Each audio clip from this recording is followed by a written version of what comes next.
Hello friends, this is Rukaiya Ansari. कैसे आप सब? आपकी तैयारी कैसी चल रही है? आई होप बहुत अच्छी चल रही होगी और अपने कह सकते हो कॉन्सेप्ट को क्लियर करते जा रहे होंगे। केबीएस के हमारे कह सकते हो एग्ज़ाम में सबसे ज़्यादा मेन चीज़ कॉन्सेप्ट को माना जाता है। अगर आप कॉन्सेप्ट क्लियर करके स्टडी कर रहे हैं तो आप कह सकते हो अपने आप को एक सही रास्ते पर लेकर जा रहे हैं। कॉन्सेप्ट बहुत इंपॉर्टेंट है, हम कह सकते हैं बहुत महत्वपूर्ण है केबीएस के एग्ज़ाम के लिए। तो चलिए स्टार्ट करते हैं। हमने अभी तक पढ़ा है तीन साइकोलॉजी स्कूल्स पढ़े हुए हैं हमने, स्कूल्स ऑफ साइकोलॉजी। हमने पढ़ा हुआ है व्यवहारवाद, हमने पढ़ा हुआ है रचनावाद, अब हम पढ़ रहे हैं संज्ञानवाद पढ़ा हुआ है। 3 स्कूल्स बताए गए हैं आपके सिलेबस में।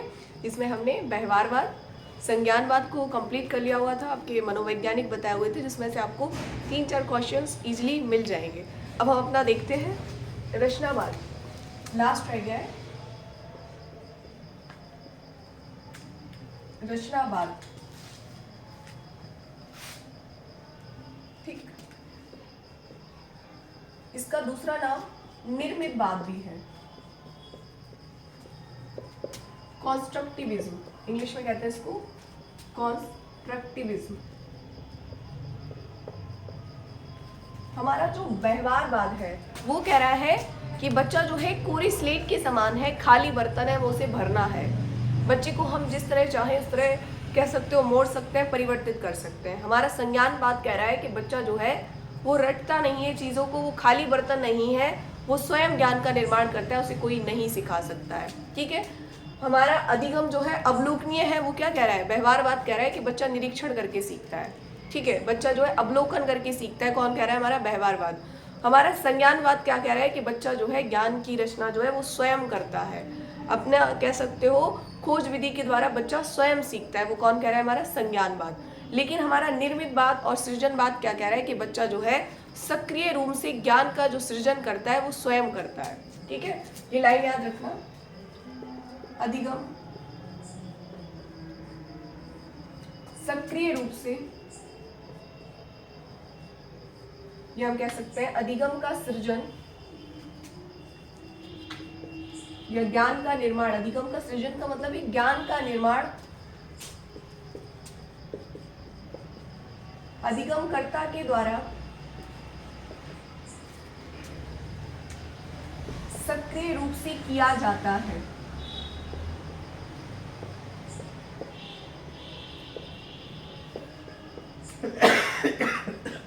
ठीक है, वो कौन सा हमारा संप्रदाय है? रचनावाद। स्वयं ज्ञान को निर्मित कर रहा है, उसे किसी भी व्यक्ति की या किसी भी शिक्षक की आवश्यकता नहीं है ज्ञान को निर्मित करने के लिए। जबकि व्यवहारवाद क्या कह रहा है कि बच्चा कोरी स्लेट है, उसे शिक्षक की आवश्यकता पड़ती है अपने ज्ञान को बढ़ाने के लिए। वही पॉइंट है कि अधिगम का जो सृजन होता है, ज्ञान का जो निर्माण होता है, बच्चा नई नई चीजें सीखता है, वो अधिगमकर्ता के द्वारा, जो अधिगम करता है मतलब जो सीखने वाला व्यक्ति है, वो सक्रिय रूप से किया जाता है। वो अपने ज्ञान का निर्माण जो है एक्टिव रूप से स्वयं करता है, ना कि निष्क्रिय रूप से। ठीक है, तो हमारा कह सकते हो जो रचनावाद है वो किसको मानता है कि बच्चा ज्ञान का निर्माण कह सकते हो स्वयं करता है। दूसरी चीज इसमें बताई गई है डिस्कवरी लर्निंग। जो हमारा रचनावाद है वो डिस्कवरी लर्निंग पर बल देता है, खोज अधिगम पर। खोज अधिगम, ये हम कह सकते हैं अन्वेषणात्मक अधिगम। जो हमारा निर्मितवाद है, रचनावाद है, वो किस पर बल देता है? डिस्कवरी लर्निंग पर। बच्चा ज्ञान का खोज या ज्ञान का कह सकते हो जो भी निर्माण करता है वो स्वयं खोज करके अपने ज्ञान को बढ़ाता है। तो ये किस लर्निंग पर बल देते हैं? Discovery learning. Inquiry based learning पर बल देते हैं आपके रचनावादी, इंक्वायरी बेस्ड लर्निंग। यहाँ पर बच्चा जो है स्वयं खोज करके अपनी गतिविधियों के आधार पर ज्ञान को निर्मित करता है, स्वयं समस्या का समाधान करता है। उसे शिक्षक जो है समाधान करने के लिए प्रेरित नहीं करता है, शिक्षक सिर्फ जो है प्रेरित मोटिवेट करता है, एक फैसिलिटेटर होता है इस संप्रदाय में। ठीक, डिस्कवरी लर्निंग, खोज आधारित अधिगम, अन्वेषणात्मक अधिगम पर बल देता है हमारा रचनावाद। इसमें 2 संप्रदाय बताए गए हैं, वो बताए गए हैं आपके व्यक्तिगत रचनावाद, ये मोस्ट इंपॉर्टेंट है आपका व्यक्तिगत रचनावाद। इसके कह सकते हो 2 पार्ट्स कह सकते हो इसको हम, ये हमारा व्यक्तिगत रचनावाद और सामाजिक रचनावाद। 2 पार्ट्स भी कह सकते हैं इसके हम। रचनावाद के कितने पार्ट? व्यक्तिगत रचनावाद एंड सामाजिक रचनावाद। हम इसको कह सकते हैं रेडिकल कॉन्स्ट्रक्टिविज्म एंड सोशल कॉन्ट्रैक्टिविज्म। व्यक्तिगत रचनावाद, बच्चा जो है स्वयं ज्ञान का निर्माण करता है। ये कौन कह रहे हैं? हमारे जीन पियाजे। इसका जनक किसे माना गया है?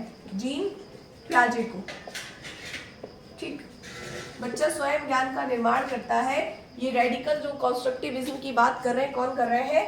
जीन पियाजे। उसे किसी की आवश्यकता नहीं पड़ती है। बच्चा प्रकृति से, अपने आसपास की इन्वायरमेंट से स्वयं चीजों को खोजता है और आगे बढ़ता है। सामाजिक रचनावाद के जनक किसे कहा गया है? ये कहा गया है लेव वाइगोट्स्की को। लेव वाइगोट्स्की। सामाजिक रचनावाद, बच्चा ज्ञान का निर्माण कह सकते हो, उसे जो भी चीज सीखता है वो आसपास के इन्वायरमेंट से कनेक्ट होके, अंतः संबंधित होके वो चीजों को सीखता है। तो वो है आपका सामाजिक रचनावाद। ये दिया है आपका किसके द्वारा? लेव वाइगोट्स्की के द्वारा। और व्यक्तिगत रचनावाद को किसके द्वारा प्रतिपादित किया गया? जीन पियाजे के द्वारा। ठीक है, इस तरह हमने जाना रचनावाद के बारे में। रचनावाद में हमें यही चीजें इंपॉर्टेंट लगी जो मैंने आपको शेयर की। ज्ञान का सृजन क्या करते हैं? स्वयं करता है बच्चा। खोजपोड़ लर्निंग के द्वारा, discovery learning, inquiry based learning, ये सारी विधियां जो है या अधिगम किसमें कह सकते हो योगदान है आपका, वो दे रहा है आपका निर्मितवाद या रचनावाद। ठीक, चलिए हम देखते हैं इसमें शिक्षक की भूमिका कैसी होती है।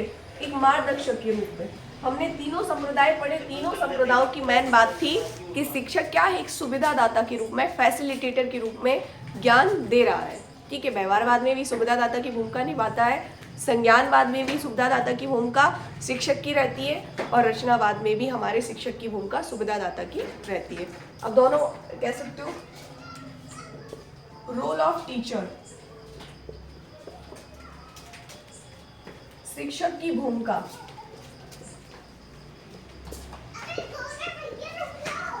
शिक्षक की भूमिका व्यवहारवाद में शिक्षक की भूमिका क्या है, और संज्ञानवाद में शिक्षक की क्या भूमिका है? हम कह सकते हैं यहाँ पर व्यवहारवाद में शिक्षक जो है वो कैसे सिखा रहा है? रोड लर्निंग से सिखा रहा है, मतलब रटन प्रवृत्ति से, रटत अधिगम करा रहा है, सिखा रहा है, रटा रहा है चीजों को कि बेटा ये आसपास की जो इन्वायरमेंट की चीजें हैं, इनसे ये होता है, इनसे ये होता है। वो स्वयं नहीं खोजने दे रहा है बच्चे को कि ये चीज से आप जल जाते हैं, इससे हानि होती है, नहीं। टीचर जो है स्वयं बता रहा है बच्चे को। तो वो कैसा अधिगम करा रहा है? रटन अधिगम। व्यवहारवाद में वो क्या मान रहे हैं? कोरी स्लेट मान रहे हैं कि बच्चे में ज्ञान भरना है, ये पूरी तरह खाली है, हमें से जैसा चाहे वैसा परिवर्तित कर सकता है। तो ये किस तरह अधिगम करा रहे हैं? रटन अधिगम। और ये किस तरह अधिगम करा रहे हैं आपके? ये करा रहे हैं, अभी हमने जाना डिस्कवरी लर्निंग, खोज अधिगम। स्वयं बच्चा खोज करके अपने ज्ञान का निर्माण करे, उस पर बल दे रहे हैं आपकी संज्ञानवादी, डिस्कवरी लर्निंग पर बल दे रहे हैं। ये रिटर्न विधि को बता रहे हैं, ये डिस्कवरी लर्निंग पर बता रहे हैं। शिक्षक की भूमिका सुविधादाता, टीचर कौन है? As a facilitator. फैसिलिटेटर, इसमें भी सुविधादाता की भूमिका शिक्षक निभाता है। हम कह सकते हैं एक मार्गदर्शक के रूप में शिक्षक जो होता है वो फैसिलिटेटर या मार्गदर्शक के रूप में। ठीक है, दोनों में।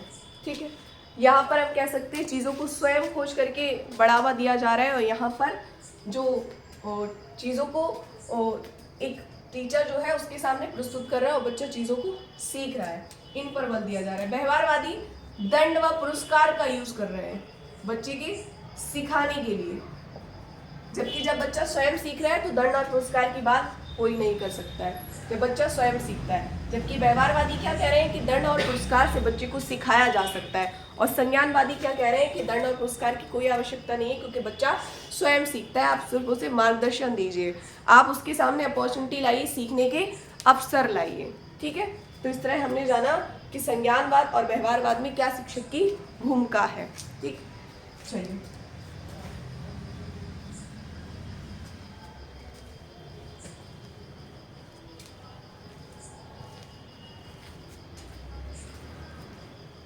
अब नेक्स्ट देखते हैं अधिगम की कुछ शैलियां।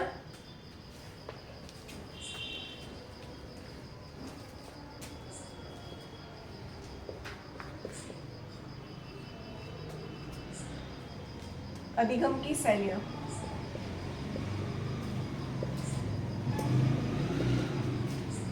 ठीक है, 3 तरह की शैलियां बताई गई हैं लर्निंग की, विजुअल, ओरल और काइनेस्थेटिक।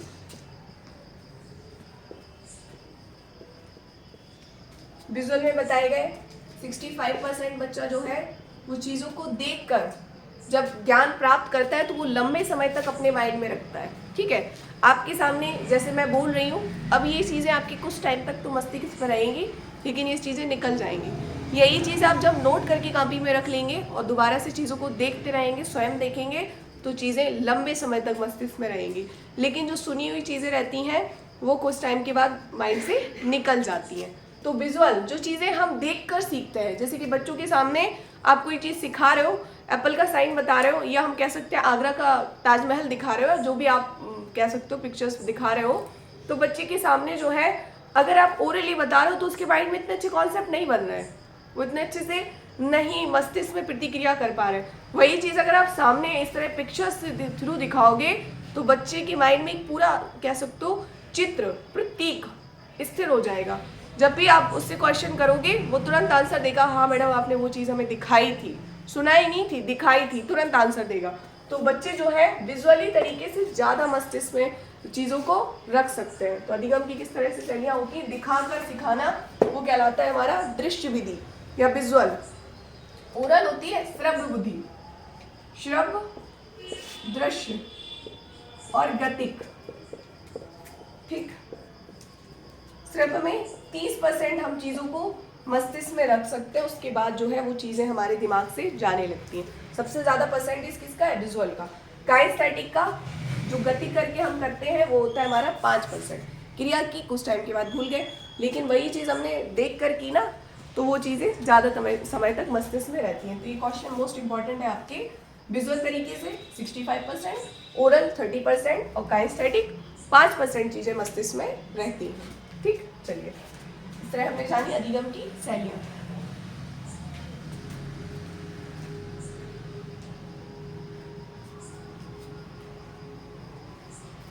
चलिए अब देखते हैं कुछ शिक्षण विधियां।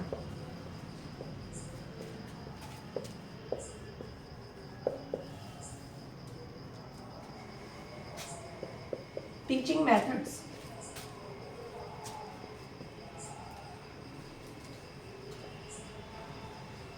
टीचिंग मेथड, शिक्षण विधियां। 2 तरह की शिक्षण विधियां बताई गई हैं आप में सिलेबस में। इंस्ट्रक्शनल मेथड,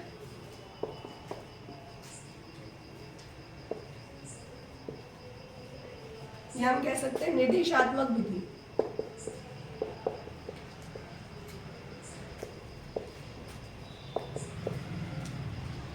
दूसरी बताई गई है स्टूडेंट फ्रेंडली मेथड।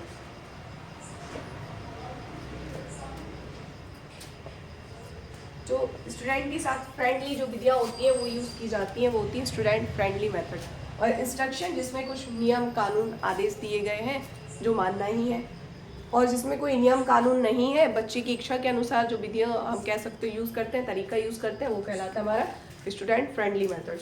तो इसमें आ जाती है आपकी आगमन व निगमन विधि,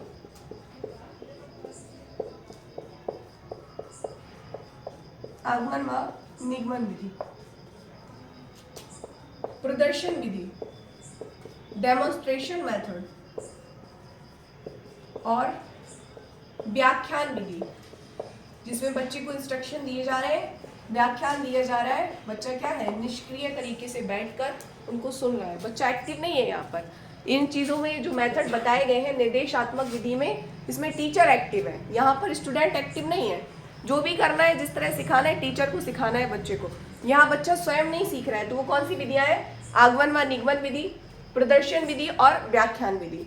आगमन व निगमन विधि क्या होती है, आगमन विधि में उदाहरण से नियम की ओर चलते हैं और निगमन विधि में नियम से उदाहरण की ओर चलते हैं तो उदाहरण भी कौन दे रहा है? बच्चा तो देगा नहीं, कौन दे रहा है? टीचर दे रहा है। नियम भी कौन बता रहा है? टीचर बता रहा है। तो यहाँ पर शिक्षक क्या है? वो सक्रिय है, लेकिन शिक्षार्थी क्या है? निष्क्रिय है। प्रदर्शन विधि, जो भी चीज़ कह सकते हो, ड्रामा क्रिएट करना है, पिक्चर्स के माध्यम से बच्चे को सिखाना है, कंप्यूटर सीबीटी बेस्ड सिखाना है, तो प्रदर्शन कौन कर रहा है? शिक्षक कर रहा है। ठीक है, तो वो भी शिक्षक सक्रिय है और शिक्षार्थी निष्क्रिय है। व्याख्यान विधि, जो भी लेक्चर दे रहा है, लेक्चर मेथड, बच्चे जो है निष्क्रिय तरीके से बैठे हुए, शिक्षक क्या है? सक्रिय है। वो ज्ञान को ले भी रहे हैं, नहीं ले रहे हैं, सबसे कह सकते हो सबसे बोरिंग मेथड कौन सा होता है आपका? व्याख्यान विधि होता है, जो पूरी तरह से शिक्षार्थी को निष्क्रिय कर देता है। ठीक, चलिए स्टूडेंट फ्रेंडली मेथड क्या होते हैं हमारे, वो देखते हैं, जिसमें बच्चा जो है एक फ्रेंड की तरह सीखता है। टीचर्स और बच्चा जो है, स्टूडेंट्स और टीचर दोनों फ्रेंडली तरीके से चीज़ों को सीखते हैं और आगे बढ़ते हैं और शिक्षा को बेहतर बनाते हैं। प्ले मेथड, जिसको हम खेल विधि कहते हैं, खेल विधि। ठीक, प्रोजेक्ट विधि, जिसको हम योजना विधि भी कहते हैं, प्रोजेक्ट या योजना विधि। समस्या समाधान विधि,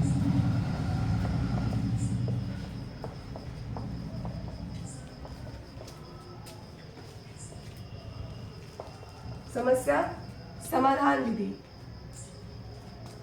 इस तरह हमने जानी आपकी स्टूडेंट फ्रेंडली मेथड, तो बताए गए हैं आपके, जिसमें बच्चा जो है पूरी तरह से कैसा रहता है? सक्रिय रहता है, और इसमें शिक्षार्थी पूरी तरह से सक्रिय है। ठीक है, तो इनको नोट डाउन कर लो, उसके बाद फिर हम इसको एक्सप्लेन करते हैं। चलिए एक एक करके एक्सप्लेन करते हैं। पहला करेंगे हम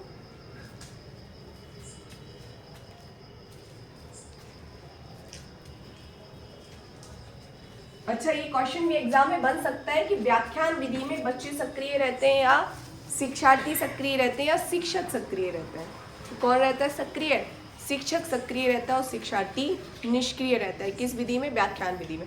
प्रदर्शन विधि, डेमोन्स्ट्रेशन मेथड, जिसमें टीचर्स जो है एक्टिव रूप से सिखाता है बच्चों के सामने चीज़ों को, जिसमें बच्चे जो है, शिक्षार्थी जो है निष्क्रिय रहते हैं और टीचर एक्टिव रहता है। व्याख्यान विधि में भी यही होता है। ठीक है, आगमन निगमन विधि में एग्जाम्पल टीचर्स दे रहा है, बच्चे बैठकर देख रहे हैं, तो बच्चों का कोई रोल नहीं है। आगमन विधि,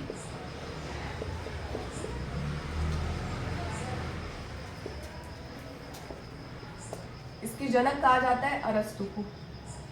ठीक, आगमन विधि चलती कैसी है? इसको इंग्लिश में कहते हैं इंडक्टिव मेथड। इंडक्टिव मेथड, उदाहरण से नियम की ओर। इसमें क्या होता है? उदाहरण से नियम की ओर चलते हैं। पहले बच्चे को एग्जाम्पल देंगे, एग्जाम्पल टू रूल, पहले बच्चे को एग्जाम्पल सिखाएंगे, बाद में नियम सिखाते हैं। तो वो होती है हमारी कौन सी विधि? आगमन विधि। एग्जाम्पल हमेशा कैसे होते हैं? विशिष्ट होते हैं, लेकिन नियम कैसे होते हैं? सामान्य होते हैं, हर बुक में मिल जाते हैं। लेकिन जो टीचर एग्जाम्पल दे रहे हैं जरूरी नहीं है हर एक बुक में मिले। तो ये कैसे होते हैं? एग्जाम्पल विशिष्ट होते हैं। तो ये कैसी चलती है? विशिष्ट से सामान्य की ओर, विशिष्ट से सामान्य की ओर। दूसरा शिक्षण सूत्र इसमें लगता है। अब जो विशिष्ट होते हैं एग्जाम्पल कैसे होते हैं? अमूर्त, दिखते थोड़ी ना है कौन सा एग्जाम्पल दिया जा रहा है। वो आपका प्रकृति से भी रिलेटेड हो सकता है, शिक्षा से भी रिलेटेड हो सकता है, आपके दैनिक जीवन से भी रिलेटेड होता है। तो अमूर्त से मूर्त की ओर, और जो नियम होते हैं वो साफ साफ आपकी बुक्स में मिल जाएंगे। ठीक, तो इस तरह से हमने जाना उदाहरण से नियम की ओर, विशिष्ट से सामान्य की ओर, अमूर्त से मूर्त की ओर। इतने आपकी शिक्षण सूत्र इंपॉर्टेंट है आगमन विधि से। निगमन विधि से देखते हैं, इसी की अपोजिट होती है आपकी निगमन विधि, जिसको हम कहते हैं डिडक्टिव मेथड। इसको भी अरस्तु ने ही दिया था। आगमन और निगमन दोनों विधियों को अरस्तु के द्वारा दिया गया था। ये आपका डिडक्टिव मेथड। सेम अपोजिट कर दो, नियम से उदाहरण की ओर, नियम से उदाहरण की ओर। पहले नियम बताए जाते हैं, फिर एग्जाम्पल बताए जाते हैं। कि आप पहले ग्राउंड में जाओगे ना, तो सबसे पहले रूल बता दिए जाते हैं, बेटा इतने प्लेयर हैं, इतने दौड़ तुम्हें लगानी है, इस तरह से आपको चीज़ों को पकड़ के रखना है, इस लाइन से बाहर नहीं जाना है, इतना फीट दूरी पर रहना है। तो ये नियम बता दिए। फिर एग्जाम्पल दिया जाता है, तो ये कैसा चल रहा है, नियम से उदाहरण की ओर और सामान्य से विशिष्ट की ओर। सामान्य से विशिष्ट अपोजिट है आपकी आगमन विधि की, और मूर्त से अमूर्त की ओर। ठीक, इस तरह हमने जाना आगमन व निगमन विधि। ठीक है, तो इससे इंपॉर्टेंट था व्याख्यान विधि में क्या है, जो शिक्षक जो रहता है वो सक्रिय रहता है और शिक्षार्थी जो है वो निष्क्रिय रहता है। ठीक है, और व्याख्यान विधि में कह सकते हैं बच्चा, कह सकते हो सबसे, कह सकते हो नीरस विधि कौन सी मानी जाती है, जिसमें बच्चा जो है बहुत नीरसता, बोरिंगनेस महसूस करता है, तो होती है व्याख्यान विधि, क्योंकि बच्चे के लिए कोई काम ही नहीं होता है। जैसे कि कह सकते हो लेक्चर मेथड जिसको हम कहेंगे इंग्लिश में, लेक्चर दिए जा रहे हैं बच्चे को करने के लिए, कोई एक्टिविटी नहीं है, तो ऑब्वियस सी बात है बच्चे बोर होने लगते, नीरसता का वातावरण बनता है। तो हमें उच्च कक्षाओं के लिए विधि प्रयोग की जाती है। अब उच्च कक्षाओं के लिए, ग्रेजुएशन में वो खेल के थोड़ी ना सिखाएंगे, तो उच्च कक्षाओं के लिए अच्छा खासा ज्ञान रखते हो तो उच्च कक्षाओं के लिए कौन सी विधि यूज़ की जाती है, तो होती है हमारी व्याख्यान विधि। और निम्न कक्षाओं के लिए हम कह सकते हैं खेल विधि, प्रोजेक्ट विधि, और उच्च कक्षाओं के लिए कौन सी विधि प्रयोग की जाती है, तो होती है व्याख्यान विधि। ठीक, चलिए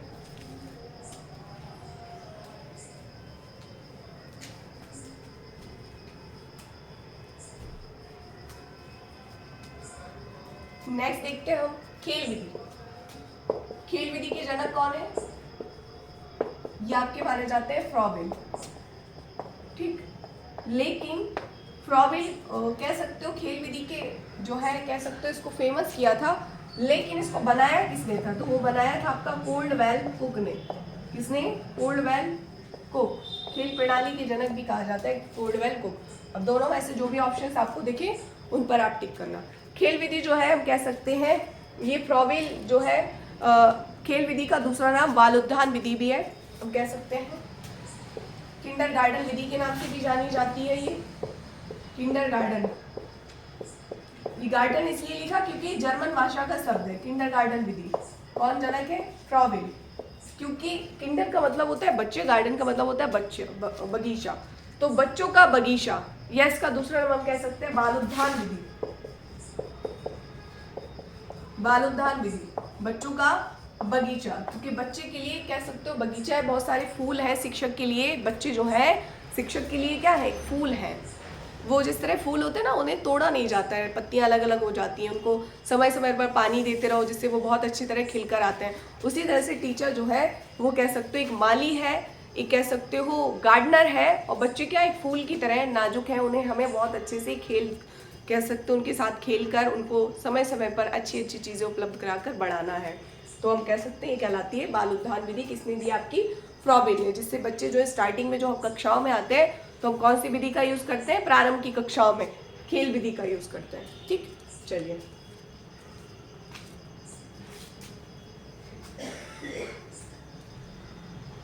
नेक्स्ट है हमारी प्रोजेक्ट विधि। प्रोजेक्ट या योजना विधि। ठीक है, ये बनाई तो थी आपकी किसने, जॉन डीवी ने। जॉन डीवी ने। प्रवर्तक किसे कहा जाता है, प्रोजेक्ट विधि की प्रवर्तक वो कहा जाता है आपका किलपैट्रिक को। लेकिन फेमस किसने की थी, ये की थी आपकी किलपैट्रिक ने। तो अगर पूछा जाए कि खेल विधि का प्रवर्तक किसे माना जाता है, तो वो माना जाता है किलपैट्रिक को। और इसे बनाया किसने था, तो वो बनाया था आपका जॉन डीवी ने। ठीक, चलिए प्रोजेक्ट विधि में क्या होता है, बच्चे जो होते हैं कोई प्रोजेक्ट कह सकते हो शिक्षक ने दिया कि आज आप जो है वो आप मैं आपको एक प्रोजेक्ट दे रहा हूँ कि आप लोग सब लोग मिलकर अल्फ़ाबेट लेटर्स को काउंट करके बताएंगे कि कितने लेटर्स जो है अल्फ़ाबेट में होते हैं। आप लोग जो है वो 26 लेटर एक एक बच्चे को क्रिएट करना है। प्रोजेक्ट दे दिया हमने, योजना बना दी कि बच्चे जो है वो सीख रहे हैं, तो कौन सी विधि है आपकी, जिसमें बच्चा जो होगा वो सक्रिय रूप से चीज़ों को सीखेगा और शिक्षक जो है उसको मार्गदर्शक बनेगा, मार्गदर्शन देगा उसे कैसी कैसी चीज़ों को करना है। तो ये दी थी आपकी किसने, किलपैट्रिक ने। ठीक, नेक्स्ट है हमारी खोज विधि, या हम कह सकते हैं अन्वेषणात्मक विधि, यूरिस्टिक विधि। अन्वेषण या यूरिस्टिक विधि, यूरिस्टिक मेथड। ठीक, ये दिया था आपका आर्मस्ट्रॉन्ग। इसमें बच्चा स्वयं खोज करके चीज़ों को सीखता है और आगे बढ़ता है। अगर उसे कह सकते हो चीज़ें समझ नहीं आ रही हैं तो बच्चे को कह सकते हो खोज करके स्वयं खोजने दो। जैसे कि आपने पूरी वर्णमाला लिख दी और ये आपने कोई शब्द दिया, जैसे कि आपने शब्द दिया कमल। कमल जो है वो रमन के पास जाता है, ठीक। अब आपने ये सेंटेंस लिख दिया। अब आपने कहा कि बेटा इसमें से जो जो अक्षर लिखे हुए हैं, इसमें से जो भी हमने आपको वाक्य दिया है, इसमें से माँ अक्षर ढूंढकर बताइए। तो वो स्वयं खोज करके बता रहा है कि कितने माँ अक्षर बने हुए हैं। कौन सी विधि होगी? खोज या अन्वेषण या ह्यूरिस्टिक विधि। इसको प्रतिपादित किसने किया? आर्मस्ट्रॉन्ग ने, ठीक। चलिए नेक्स्ट है हमारी हर्वर्ड विधि। मोस्ट इंपॉर्टेंट है ये हर्वर्ड विधि। इसे हम हर्वर्टियन विधि, कथन विधि भी कहते हैं। कथन विधि हर्वर्ड ये प्रतिपादित की थी आपकी हर्वर्ड ने 5 पद दिए थे इसमें, इसीलिए इसको पंचपदीय प्रणाली के प्रणेता भी कहा जाता है। पंचपदीय प्रणाली के प्रणेता किसको कहा जाता है? हर्वर्ड को। 5 पद दिए थे इन्होंने इस विधि में। पहला पद देखते हैं, प्रस्तावना। सबसे पहले बच्चों को प्रस्तावना दीजिए, क्लास में जाइए, अपना नाम बताइए। प्रस्तुतिकरण, जो भी चीज आप पढ़ाने आए हैं बच्चों को, उसका प्रस्तुतिकरण बच्चे के सामने करें कि हम ये चीजें आपको पढ़ाएंगे, इस तरह से आपकी ये चीजें व्यवस्थित होंगी, इस टाइम तक आपका सिलेबस चलेगा। प्रस्तुतिकरण। तुलना, आप बच्चे की पूर्व ज्ञान और नए ज्ञान में तुलना करें कि पहले बच्चे ने कितना सीखा है और आप कितना सिखा रहे हैं, आप क्या नई चीजें उसके लिए लाए हैं। तो तुलना, प्रस्तावना, प्रस्तुतिकरण, तुलना।